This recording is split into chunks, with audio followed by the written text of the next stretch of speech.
안녕하세요. 행복한 인생은 주어진 것에 항상 감사하며 사는 것이라고 생각하는 40대 여자입니다. 제 여동생은 공부를 굉장히 잘해 서울의 명문대를 졸업하고 대기업에도 입사했어요. 반면 언니는 전 동생보다 공부도 잘 못하고 고만고만한 지방대를 나와 태어난 집안 근처 도시의 중소기업을 다녔었죠.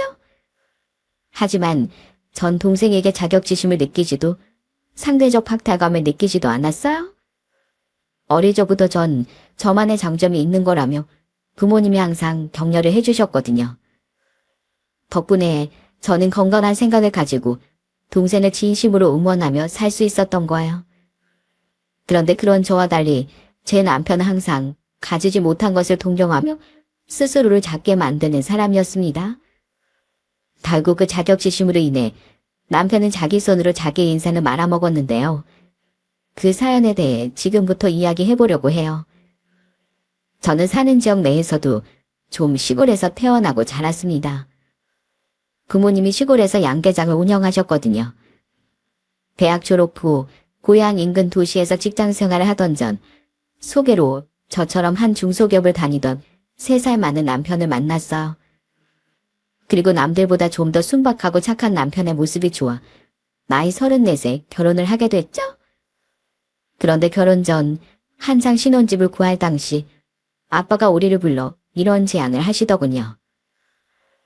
재상군, 아니 창서봐. 혹시 자네 우리 선주랑 같이 양계장 일 배워보지 않겠나? 요새 우리도 나이가 들어서 그런지 둘이서만 양계장 운영하는 일이 슬슬 힘에 부치네. 우리 둘째 서울에서 내려올 생각은 전혀 없어 보여서 애초에 묻지도 않았고 뭐 강요하는 건 아닐세. 그냥 자네 의견을 묻는 거니까. 만약 자네가 배운다고 하면 내가 정말 열심히 알려줌세. 그리고 자네랑 손주가 열심히 하면 나중에 여기 자네랑 손주에게 물려줄게. 이게 이름 고되지만 적어도 가족들 입에 풀칠할 걱정은 하지 않고 살 수 있어. 우리도 이거 하면서 자식 둘 다 대학 졸업까지 시켰잖나. 어때? 해볼 텐가? 손주 네 생각은 어때? 저야 뭐 전문적으로 몰라도 어릴 적부터 종종 돕던 일이니 얼마든지 괜찮았습니다. 하지만 양계장 일을 해본 적 없던 남편은 어떻게 생각할까 싶었는데 남편은 아주 씩씩하게 한술 더 뜨더라고요. 정말요? 감사합니다 장인어른. 저 엄청 열심히 할 테니까 꼭 양계장 물려주셔야 돼요. 그리고 그럼 혹시 저희 두 분과 합가해서 살아도 괜찮을까요? 두 분 집도 넓고 같이 살면 양계장 일하기도 저도 손주도 편하고요. 괜히 돈 들여서 신혼집 구할 필요도 없잖아요. 우리야 좋네만 자네 처가 살이하기 괜찮겠나? 두 분하고 손주만 괜찮다면야 물론이죠. 정말 감사합니다 장인어른 장모님. 그때 남편은 아빠의 제안을 정말 고마워했습니다. 올라봤자 박봉인 중소기업 월급 받으며 정년 걱정하며 살 생각에 안 그래도 암담했다면서요. 게다가 신혼집 구할 돈도 굳었으니 이런 은혜가 어디냐고 좋아했어요. 저희 집보다 시댁은 형편이 많이 어려운 편이었거든요. 그렇게 우린 결혼과 동시에 둘 다 회사를 그만두고 친정에 들어가 양계장 일을 배우게 됐죠. 일은 굉장히 고됐지만 그만큼 아빠 누리에게 월급도 넉넉히 챙겨주셨어요. 장인어른, 이게 몸은 힘들어도 전보다 훨씬 많은 월급 받고 일하니 기운이 펄펄 나네요. 그래? 그렇게 말해주니 고맙네. 요즘 몸이 많이 약해진 자네 장모도 자네 덕에 좀 널널하게 일할 수 있게 돼서 우리가 얼마나 좋은지 몰라. 우리 사위 내가 등록시켜줄게. 여기 엎드려 보게. 으아, 차가워. 당장은 차가워도 뭐지 시원하지? 네, 그러네요 장인어른. 저도 물 뿌려드릴게요. 찬물에 등 적시고 잠깐 쉬세요. 나머진 저랑 집사람이 정리할게요. 부모님은 양계장을 물려받기 위해 열심히 일하는 남편을 많이 예뻐하셨습니다.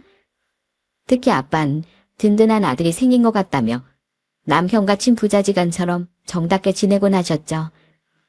아빤 제가 큰아들을 낳고 키우며 양계장 일을 전만큼 많이 거들지 못했을 땐 종종 남편을 직접 마사지 해주기도 하셨어요?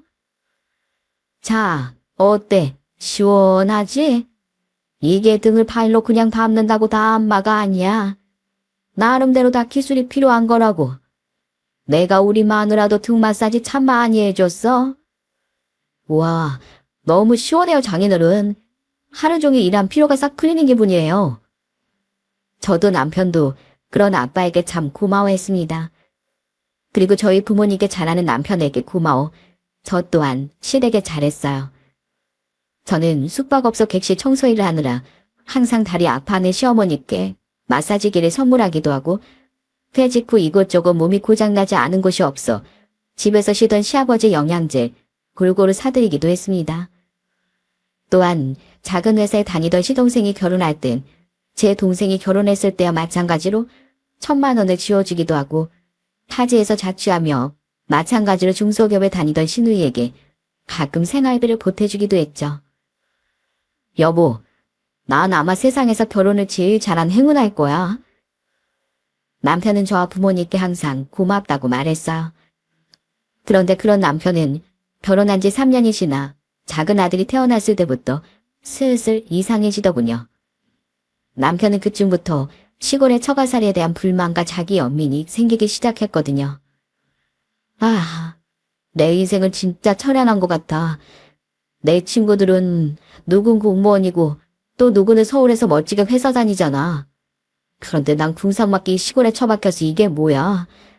다들 멋지게 사는 것 같은데 나만 촌놈으로 별 볼 일 없이 살아가는 것 같아서 기죽어.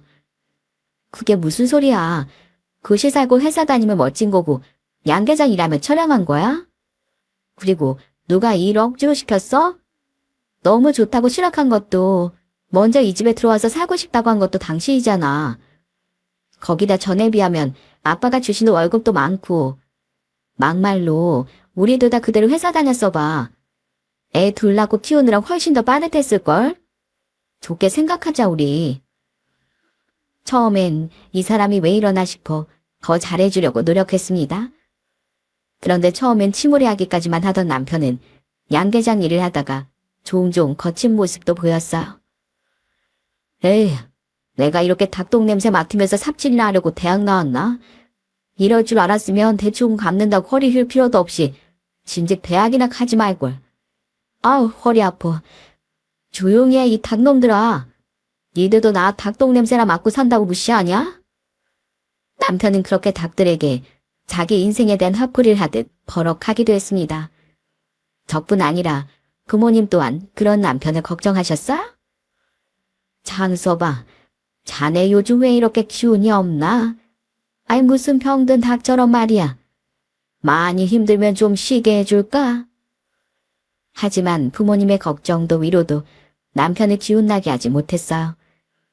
그런 남편이 너무 걱정되는지 어느 날 아빠는 저에게 돈을 주며 해외여행을 다녀오라고 하시더라고요.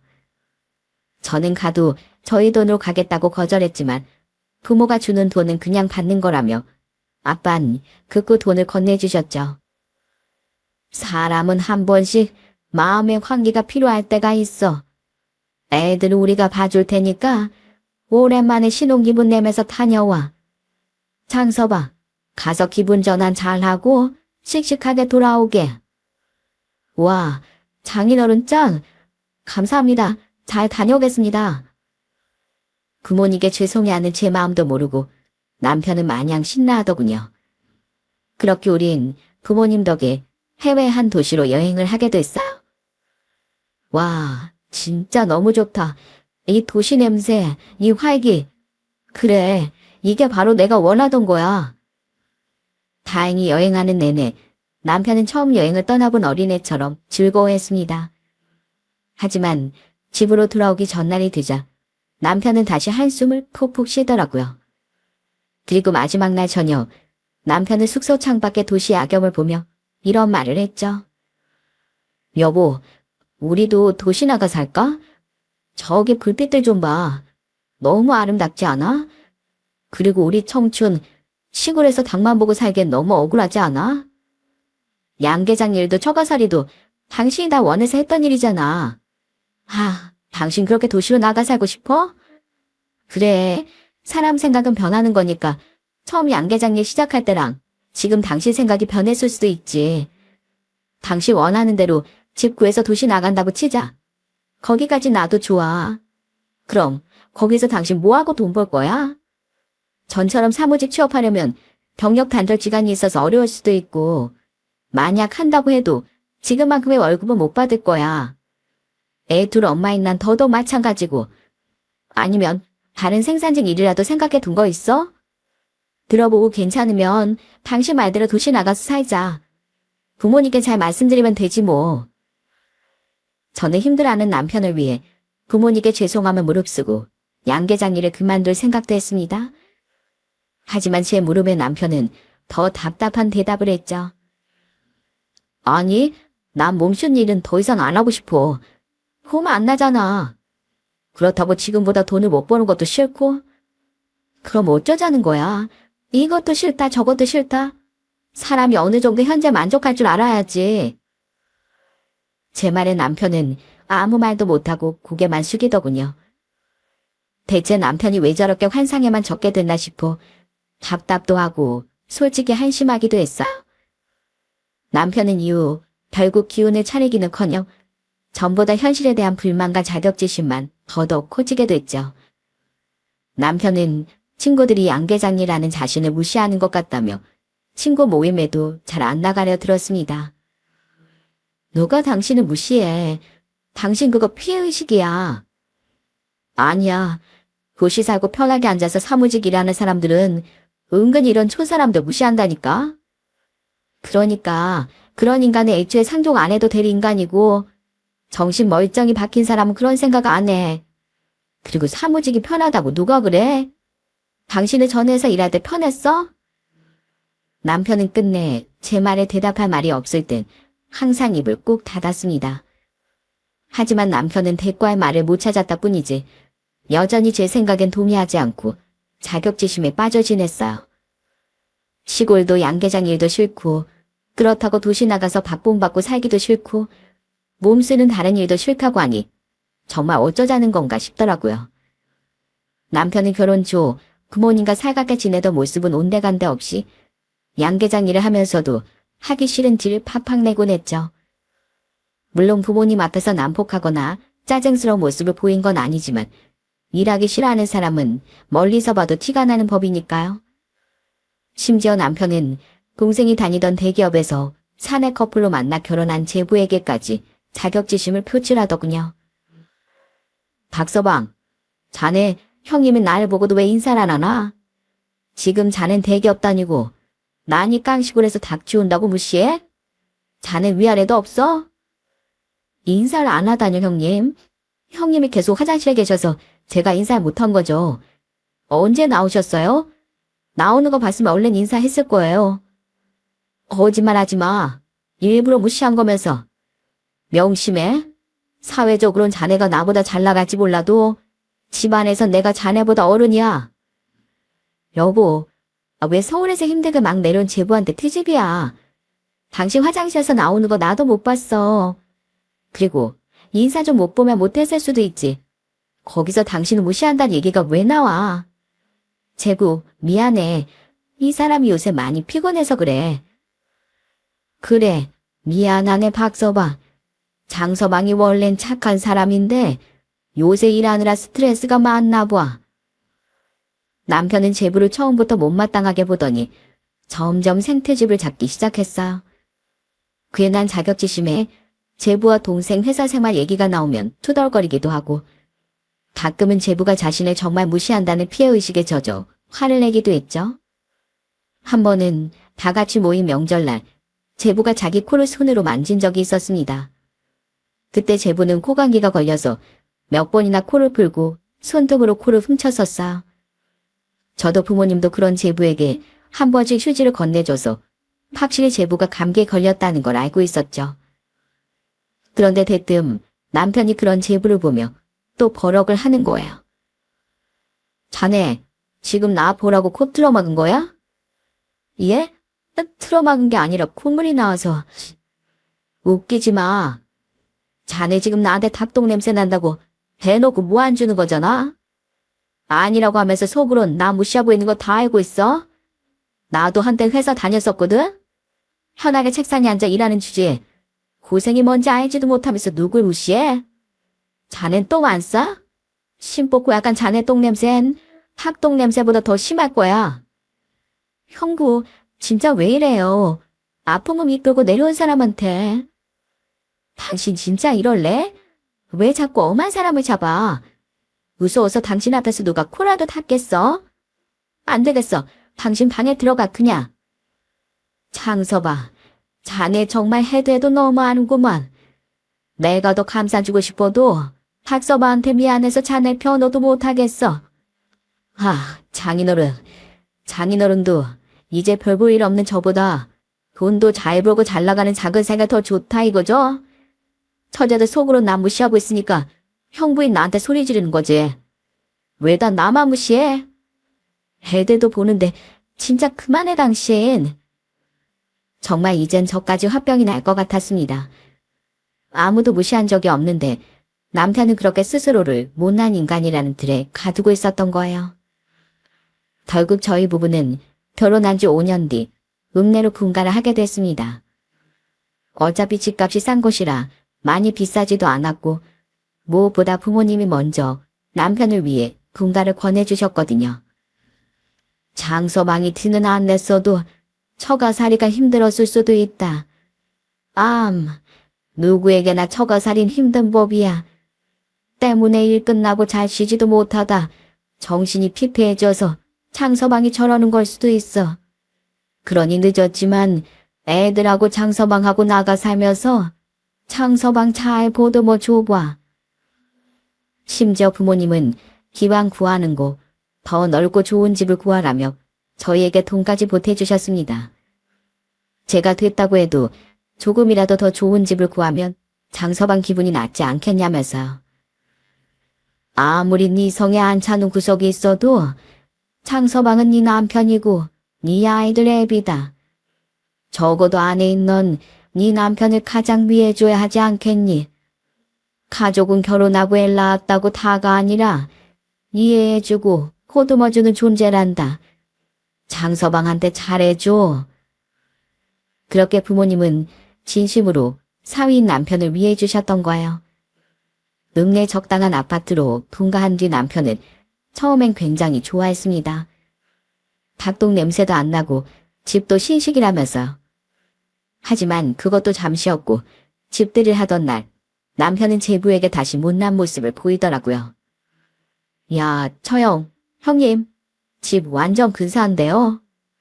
근사하긴. 자네랑 처젠 서울 한복판에 살잖아. 괜히 그 마음에도 없는 소리 할 필요 없어. 네? 아니에요. 서울 집값이 좀 비싼가요? 저희 집은 이 집에 비하면 너무 작아요. 그럼 여긴 총구석이라 집값이 싸다, 이 말이야? 여보, 그만해. 좋은 날도 분위기 망치지 마. 제부가 축하한다고 5분까지 사줬는데 고맙다는 말부터 먼저 해야지. 다른 가족들 앞에서 그 이상 뭐 안 주는 건 남편의 정신건강에 더 나쁘기만 할 거라고 생각했습니다. 대신 저는 남편에게 문자로 또 트집 잡으면 땅바닥에서 잘 줄 알라며 으름장을 놨죠. 그제야 남편은 조용해졌어요. 저는 분명 자신도 기분이 상할 텐데 항상 제 남편을 웃는 얼굴로 대해주는 제부에게 늘 미안하고 고맙다는 말을 건네곤 했습니다. 이후 우린 시댁 식구들도 불러 또 한 번 집들이를 했는데 친정 식구들 앞에서와 달리 남편은 엄청 잘난 척을 하더라고요. 와, 형 집 좋다. 양계장집 후계자로서 이 정도 집쯤이 어렵지 않게 구할 수 있지 뭐. 여기가 이 지역 집치곤 좀 비싸긴 한데 끈 무리 없이 들어왔어. 뭐 내 벌이에 비하면야 얼마 아니긴 하지만. 남편은 집을 보며 감탄하던 시동생 부부와 시누이 그리고 시부모님에게 마치 우리 힘만으로 그 집을 구한 것처럼 으쓱했습니다.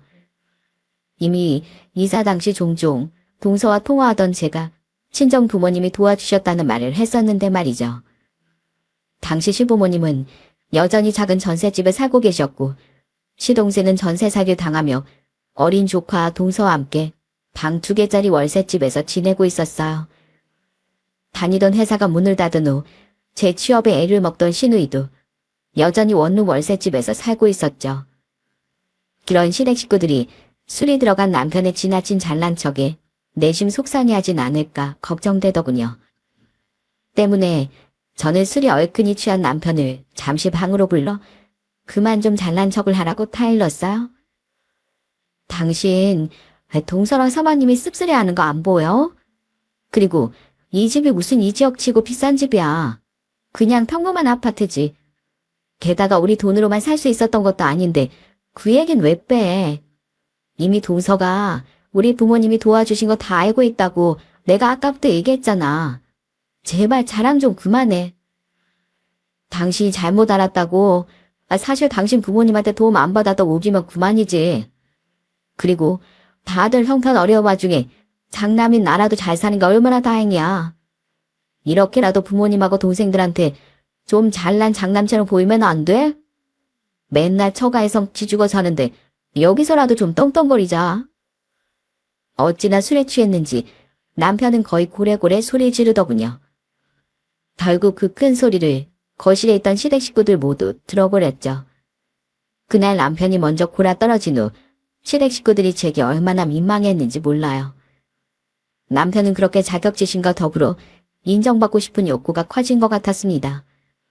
하지만 그 인정을 꼭 자신에겐 없는 사회적 성공이나 돈벌이로만 받고 싶어해 제가 아무리 옆에서 격려하고 응원해준다고 한들 남편의 자격지심은 나아지질 않더라고요.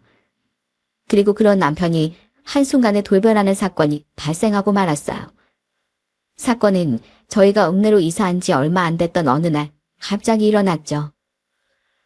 여보, 과일 먹을래? 아니, 나 초조해서 음식 생각 없어. 나 방송 기다리고 있어. 방송? 무슨 방송? 오늘 토요일이지 참. 당시 주방을 정리하던 전 안방에 있던 남편의 말에 그날이 토요일 저녁임을 깨달았습니다. 남편은 안방 TV를 보며 로또 당첨 번호 발표를 기다리고 있었던 거죠. 당시 남편은 일주일에 10,000원씩 로또 복권을 사 모으고 있었거든요. 항상 떼부자가 되고 싶다고 말하던 남편에게 저는 이런 말을 했었어요. 일주일에 10,000원이면 적은 돈도 아닌데 차라리 그 돈을 그냥 모으지 그래. 로또 당첨되기가 하늘의 별 따기라는데 그 편이 더 빨리 부자가 되게 해주지 않을까? 아니야. 그럼 푼돈 모아서 언제 부자 되겠어? 아무리 생각해도 인생은 한 방이야. 나 같은 답도 없는 인생은 그런 한 방의 인생을 걸어야 한다고. 1등은커녕 5,000원도 잘 당첨되지 않던 사람이었기에 했던 말이건만 남편은 귓등으로도 듣지 않았습니다. 그 뒤 저는 남편이 복권을 사는 일에 대해선 한마디도 하지 않았어요. 그 10,000원에 남편이 일주일을 조금이라도 희망차게 보낼 수 있다면 그것만으로도 가치 있는 일이라고 생각하기로 했죠. 때문에 그날도 전 당연히 남 일이라고 생각해 로또 당첨번호 발표엔 관심도 두지 않았어요. 그런데 갑자기 안방에서 엄청난 환호 소리가 들리는 겁니다. 어? 우와, 우와. 왜 무슨 일이야? 뭐 한 3등이라도 됐어? 심상치 않은 소리에 저는 얼른 안방으로 달려갔어요. 가보니 남편은 로또 종이를 손에 들고 몇 번이나 TV와 그 종이를 번갈아 보고 있더라고요. 그리곤 대체 무슨 일이냐고 보채는 절 갑자기 덥석 끌어안는 겁니다. 그 뒤 들려온 남편의 말을 듣고 저 또한 너무 놀라 소리를 지르고 말았어요. 1등이야. 무려 1등이라고. 이제 장재상 인생 폈어. 고생 끝 행복 시작이야. 뭐? 1등? 어디 줘봐. 진짜네? 우와, 여보, 축하해. 이게 무슨 난리야. 그렇게 인생은 한 방이라고 말하더니 남편은 정말 로또 1등에 당첨이 됐던 겁니다. 남편은 너무 기뻐서 방방 뛰며 어쩔 줄을 몰라 했어요. 저 또한 그 얼떨떨한 기적에 너무 기뻐 남편을 얼싸안고 같이 뛰었죠. 우와, 나도 신난다. 근데 엄마 아빠 뭔데요? 왜 뛰어요? 당시 5살이던 큰아들은 부모인 우리에게 안기며 함께 방방 뛰었습니다. 3살이던 작은 아들 또한 마찬가지로 영문도 모른 제 옆에서 어설프게 폴짝폴짝 뛰었죠. 그렇게 남편은 그때 무려 20억이라는 큰 돈에 당첨됐어요. 실수령액만 해도 14억이 넘어 말 그대로 돈벼락을 맞은 겁니다. 그렇게 찾아와 준 기적으로 인해 집안에 행복이 눌러앉았으면 얼마나 좋았을까요? 하지만 너무나 큰 행운은 때론 더 큰 불행의 발화점이 되기도 하더군요. 남편은 그 뒤로 완전히 다른 사람처럼 변하기 시작했어요. 짜잔, 여보, 멋지지? 벤츠야. 벤츠? 이거 어디서 났어? 어디서 나게 샀지? 이제 우리 차야. 우리 수준에 이 정도 끌고 다녀줘야 하지 않겠어? 당시 남편은 양계장 일 때문에 1톤짜리 트럭을 몰았었습니다. 그런데 당첨이 된 다음 주에 갑자기 중고차 매장에 가서 남편은 무려 1억이 넘는 벤츠를 뽑아오더라고요. 거기까진 저 사람이 너무 신났나 보다 했는데 남편은 그 벤츠를 몰고 나가더니 사치품들을 마구 몸에 두르고 돌아왔어요. 여보, 어때? 나 돈 좀 있는 사람 같지? 헐, 당신 지금 진짜 웃겨. 집안에서 무슨 선글라스에 그 노란 금팔찌 금목걸이에 금반지 또 뭐야? 안 무거워? 아빠, 눈이 아파? 내가 호호해줄까? 어허, 없이 살다 보니까 우리 가족이 보는 눈이 영 없네. 우리 아들, 아빠 눈이 아파서가 아니라 눈의 보호를 위해서 선글라스 끼고 있는 거야. 이게 무지 비싼 거라서 눈에도 좋고 멋도 잔뜩 부릴 수 있거든. 여기 장신구들도 마찬가지고. 여보, 원래 진정한 부자는 막 화려한 세공 이런 것보다 이렇게 심플한 거 하고 다니는 거야. 심플 이즈 베스트, 알지? 그리고 부자는 원래 집에서도 이렇게 꾸미고 있는 거야. 드라마도 안 봐? 당신도 앞으로 집에서 고급 원피스 입고 잘 때도 실크 잠옷 이런 거 입고 자. 정말 말 그대로 오 마이 갓이었습니다. 갑자기 돈벼락을 맞은 남편은 몇십억도 아닌 14억으로 졸부 행세를 하기 시작했어요. 그 금팔찌, 금목걸이, 금반지 끼고 비싼 선글라스까지 낀 채 양계장 일을 하러 온 남편을 보고 저희 부모님도 뜨악하는 표정을 지으셨죠. 저 자네 아픔 보이겠나? 아이 그럼요. 근데 장인어른 저 오늘은 대충 좀 하고 갈게요. 저 이따 저기 옆집안 가서 실내 스크린 골프 배우기로 했거든요. 아시죠? 부자들의 스포츠 골프요. 전 이제 상류층이거든요. 뭐? 상류층? 예, 선주야. 장서방 저거 저렇게 둬도 괜찮냐? 아휴, 몰라요. 황새 따라가려다 100세 다리 찢어진다고 해도 자긴 돈으로 충분히 다리 쭉쭉 길어질 수 있는 뱁새라나 뭐라나. 처음엔 너무 시인한 남편을 말리기도 어렵고 애매해 부모님도 저도 그저 지켜만 봤었습니다. 그런데 그 정도가 점점 과해지니 저도 남편을 말릴 수밖에 없더라고요. 박서방, 나야. 얘기 들었지? 나 로또 당첨됐다고. 자네 사는 아파트가 지금 얼마라고? 아, 그것밖에 안 해? 그것도 반은 다 대출금이야? 그래, 고생 많겠네. 그건 그렇고 자네 혹시 14억이라는 돈 만점 봤나? 어디 자넨 평생 볼 일 없는 통장 잔고 액수 사진으로 찍어서 한번 보내줘? 부럽다고? 아유 부럽긴 무슨. 자네도 열심히 살면 다 할 수 있어. 남편은 자신의 지인과 친구들에게 전화해 마구 자랑을 하기 시작했어요. 그 와중에 제일 먼저 남편이 전화한 곳은 평소 가장 큰 자격지심을 갖고 살던 제부였죠. 정말 어찌나 창피하던지 나중에 전 제부와 동생에게 전화해 사과를 했답니다. 좀 괜찮아요, 처형. 형님이 진짜 좋으셨나 봐요. 그런데 처형, 저야 가족이니까 괜찮지만 주위 사람들한테 저렇게 자랑하는 건 좀 조심시키셔야 할 것 같은데요. 분명 순수한 의도를 안 가지고 접근하는 사람도 있을 테니까요. 제부의 말처럼 저도 걱정이 태산이었습니다. 아니나 다를까 남편에겐 돈을 빌려달라는 전화가 빗발쳤어요. 삼천? 아이, 그까짓 거 천천히 갚아, 천천히. 계좌 불러줘. 거기다 남편은 그걸 또 다 받아주고 있더라고요. 아무리 돈이 많이 생겼어도 그렇지, 이건 위험한 일이라고 생각했습니다. 저는 남편을 뜯어말리기 시작했어요. 여보, 아무리 당신 돈이 많이 생겼다고 해도 이러면 안 돼. 가족 사이에도 돈은 돌려받을 생각으론 절대 거래하는 거 아니라잖아. 그렇다고 그 사람들한테 돈을 다 적선할 것도 아니면서 왜 이렇게 대책 없이 빌려줘? 이거 당신 위한 일 아니야. 제발 돈 좀 통장에 가만히 두고 아껴. 당신 자신을 위해서. 내가 전 재산도 아니고 그런 푼돈도 왜 못 빌려줘? 노블레스 오블리주 몰라? 가진 자가 도덕심을 가지고 모범을 보여야지. 당신이 무슨 재벌인 줄 알아? 그리고 저번에 제부한테 했던 말처럼 당신이 그걸 노력해서 번 돈도 아닌데 왜 이렇게 거들먹거리고 다녀?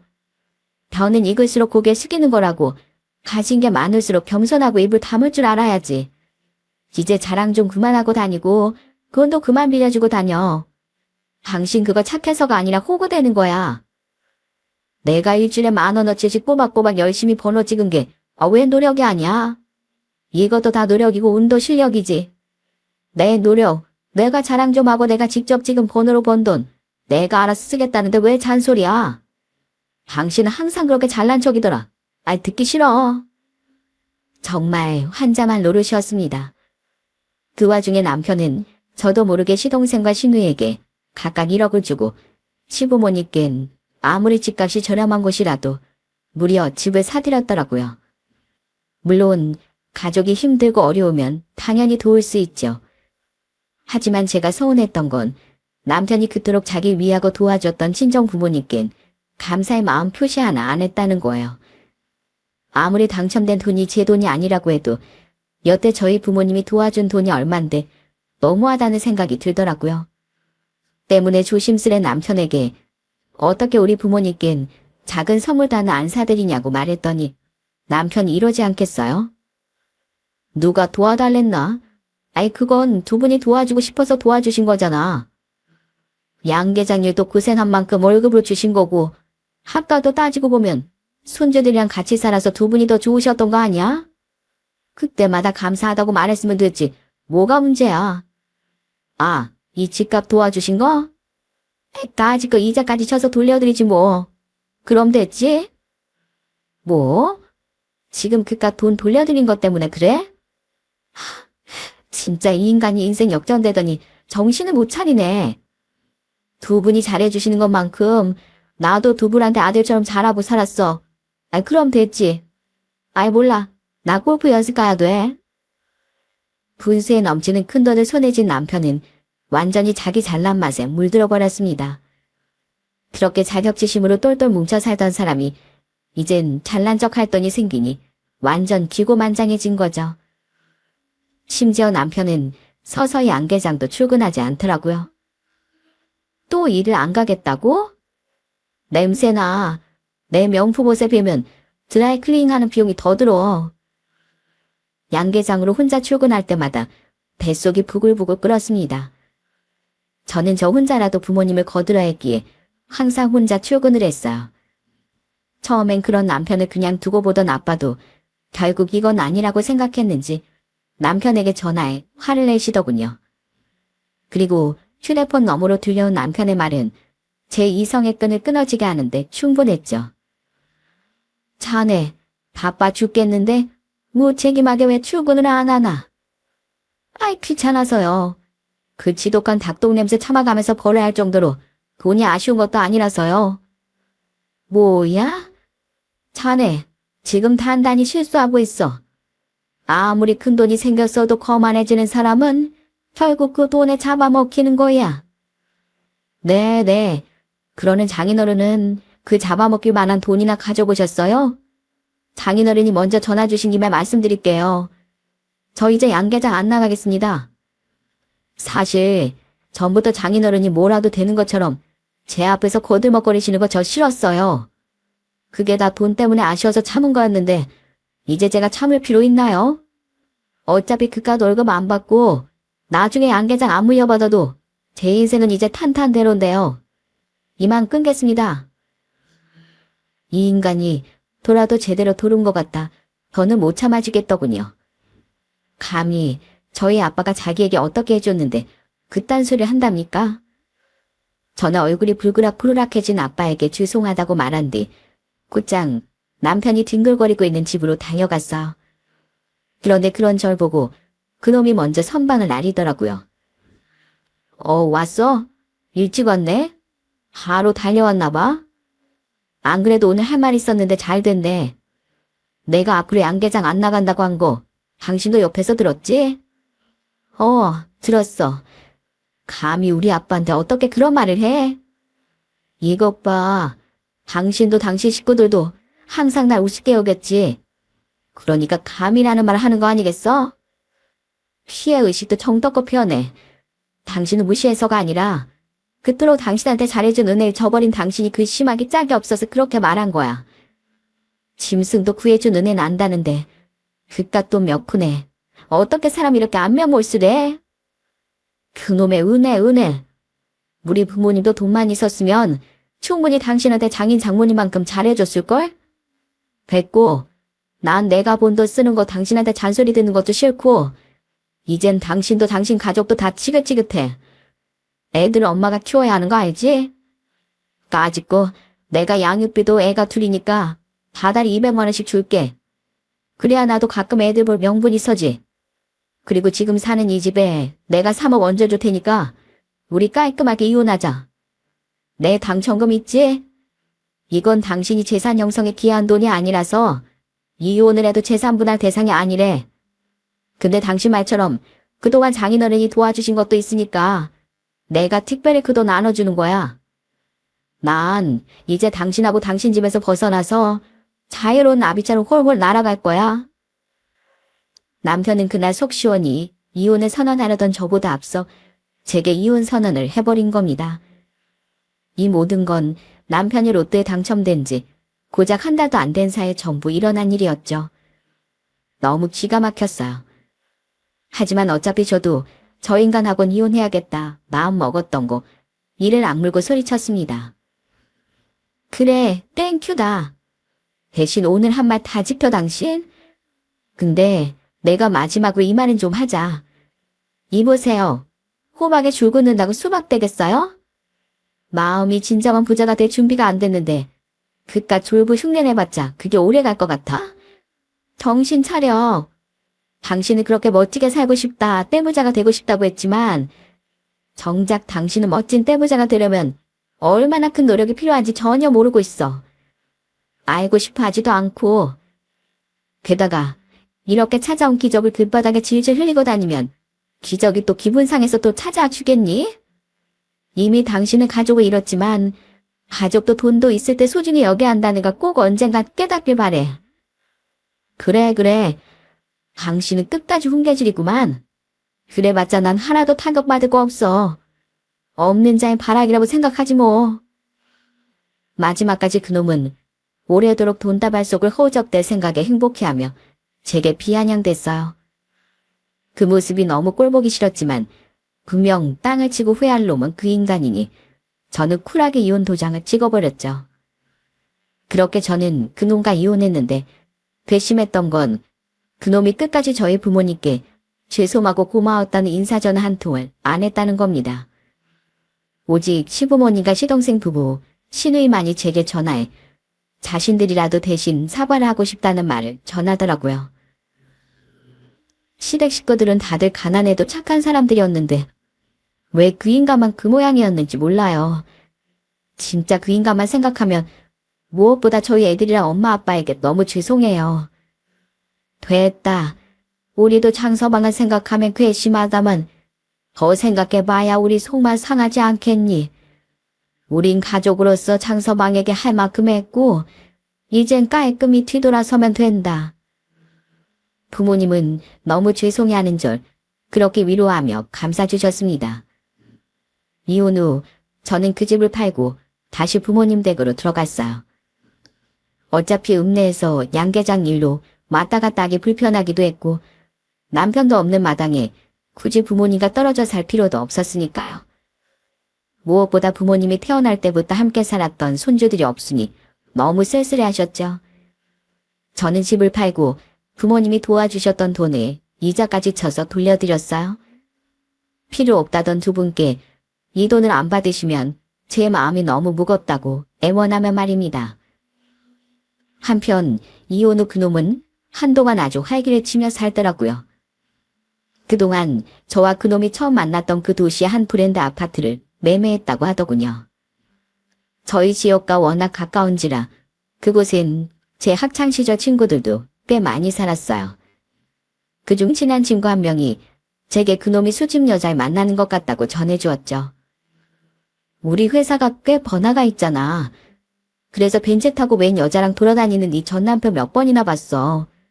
심지어 우리 남편하고 외식하러 갔다가 고급 레스토랑에서도 그 여자랑 있는 거 봤거든. 일부러는 아닌데 들려서 대화 내용 좀 들어보니까 그 여자 수집 여자더라고. 네 전 남편 그 여자한테 명품 백에 옷에 다 갖다 바치면서 좋다고 만나고 있는 거더라고. 세상에 돈이 사람을 완전히 망쳤다 해. 가끔 그놈이 애들을 만나러 올 때 들어서 그놈이 꽤 괜찮은 아파트에 살며 무슨 사업도 시작했다는 건 알고 있었습니다. 하지만 그런 악부끄러운 그남의 친구에게 들으니 정말 얼굴이 화끈거리더군요. 그리고 자식들 얼굴은 가끔 보고 살아야 하지 않겠냐던 그놈은 이혼한 지 1년쯤 지나며 점점 연락이 뜸해지더군요. 애들이 아빠를 찾기에 전화를 해봤더니 그놈은 전화할 때마다 일은 안 하는지 골프장에 가 있다고 하더라고요. 또한 그놈은 이때다 싶었는지 앞으로 자신의 애들을 보러 가지 않겠다고 말했어요. 사업자 사람들 만나고 접대 골프 치느라 나 너무 바빠. 그리고 결정적으로 요즘 만나는 여자친구가 애들하고 만나거나 연락하는 거 별로 안 좋아해. 양육비는 꼬박꼬박 잘 보내고 있으니까 애들 문제 들먹이면서 내 인생에 간섭하지 말아줬으면 좋겠어. 애들은 네가 보고 살고 싶다고 했지. 내가 제발 애들 만나달라고 애원했니? 넌 예전부터 자기가 다 말해놓고 무슨 단기 기억 상실증이야? 평생 삽 잡고 살던 인간이 골프채 잡고 살더니 완전히 자기가 뭐라도 된 줄 아네.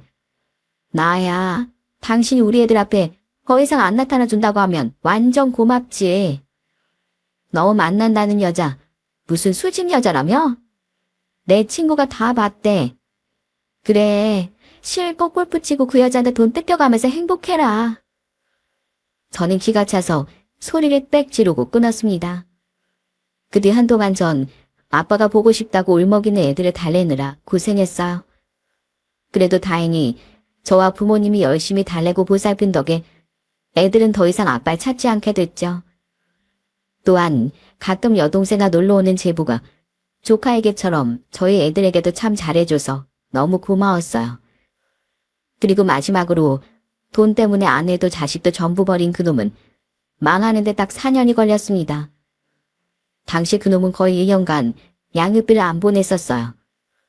하지만 어차피 그놈과 이혼하며 받은 돈이 컸으니 괜히 말에 썩고 싶지 않아 전화도 안 했었죠.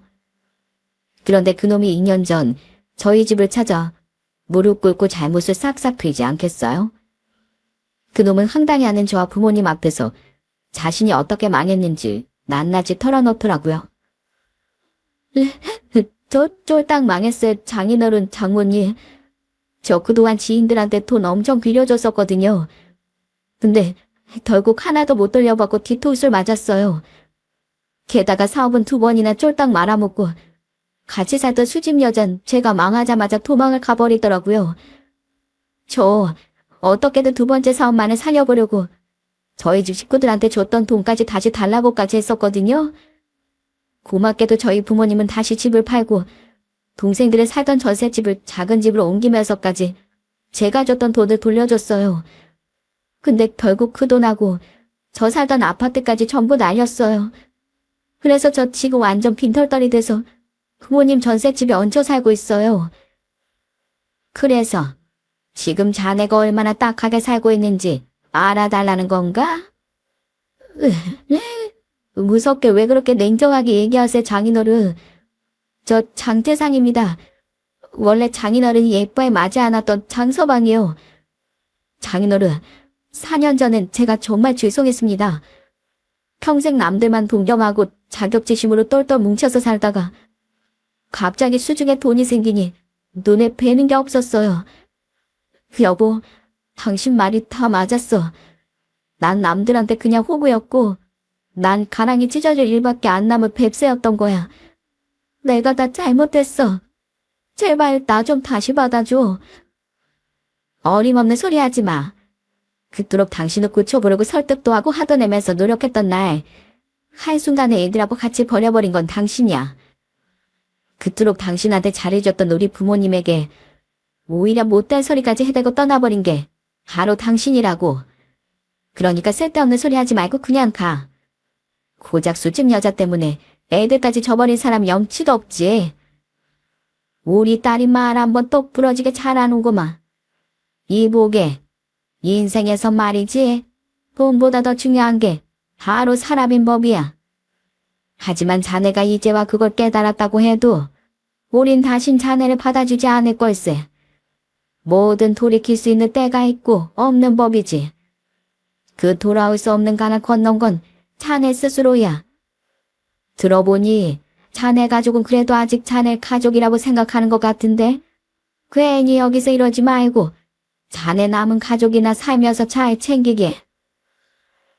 저와 아빤 그 어이없고 한심한 놈을 내쫓으려고 했습니다. 그러자 그놈은 갑자기 험상궂은 표정을 지으며 이러더라고요. 그럼 당신 내가 준 3억이라도 내놔. 장인어른, 저도 열심히 일한 만큼 이 양계장에 지분이 있거든요. 다들 나한테 돈 안 주면 나 가만히 안 있어요? 이 한심한 인간아, 그 3억을 내가 왜 주냐? 그걸 내가 나한테 쓰겠냐? 애들한테 쓰겠지. 게다가 보니까 당신 앞으로도 얘들 양육비 못 줄 것 같은데 그거 미리 일시불로 받았다고 생각할게. 그리고 지분은 무슨, 우리 아빠가 월급도 꼬박꼬박 다 줬는데. 얼른 나가. 경찰 부르기 전에. 저는 정말 경찰을 부르려 휴대폰을 들었어요. 그런데 제가 신고를 하기 전 아빠가 먼저 성큼성큼 그놈 앞으로 나서시더라고요. 아빠는 언제 들고 온 건지 손에 들인 삽을 바닥에 탁 꽂은 채 으름장을 놓으셨습니다. 자네 골프채 들고 설치고 다녔다며? 내가 골프 몰라도 평생 쥐온 삽으로 스윙은 좀 날리네. 어디 양계장에서 단련된 내 삽스윙 맛 좀 볼 텐가? 정 더러운 꼴을 정말 보고 싶으면 내 그 결투 신청 거절 않겠네. 내 소시적인 주먹 깨나 썼다고 같이 살 때 몇 번이나 말했지? 난 살 만큼 살아서 감옥 가는 것도 안 무서워. 우리 딸을 위해서라면. 어디 해볼 테면 해봐. 아빠가 삽을 들고 인상을 쓰자 그놈은 기겁을 하며 도망을 갔습니다. 아빠의 으름장이 먹힌 건지 그 뒤 그놈은 더 이상 우리를 찾아오지 않았죠. 그로부터 2년이 지난 지금까지 저는 그놈 소식을 듣지 못했어요. 하지만 이미 가진 돈은 다 잃었으니 그놈은 아마 자기 부모님 집에 얹혀 살며 그토록 하기 싫어하던 막노동이나 몸 쓰는 일을 하고 살고 있지 않을까 싶네요. 이 나이에 그렇게 경력이 오래 단절된 그놈을 채용해줄 회사는 아마 없을 테니까요. 다행히 저희 애들은 아직도 아빠를 찾고 있지 않아요. 아마 그놈이 마지막으로 찾아왔을 때 집 마당에서 난동부린 모습이 꽤나 애들에게 충격으로 남은 것 같더라고요. 전 앞으로 그런 아이들의 마음을 잘 보듬고 부모님을 도와 열심히 양계장을 운영하며 잘 살아가려고 합니다. 여러분은 인생의 로또가 뭐라고 생각하시나요? 벼락 부자가 되는 일? 저는 그렇게 생각하지 않습니다. 물론 살면서 돈은 꼭 필요한 것이 맞아요. 하지만 그보다 더 큰 로또는 평생 믿고 의지할 수 있는 가족 혹은 친구를 만나는 일이라고 생각해요. 소중한 사람과 인연이란 억만금을 주고도 못 사는 존재니까요.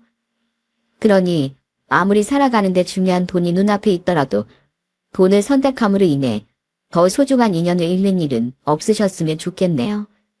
제 전 남편처럼 말이죠. 제 사연은 여기서 마치겠습니다. 마지막으로 인생에서 사람만큼이나 중요한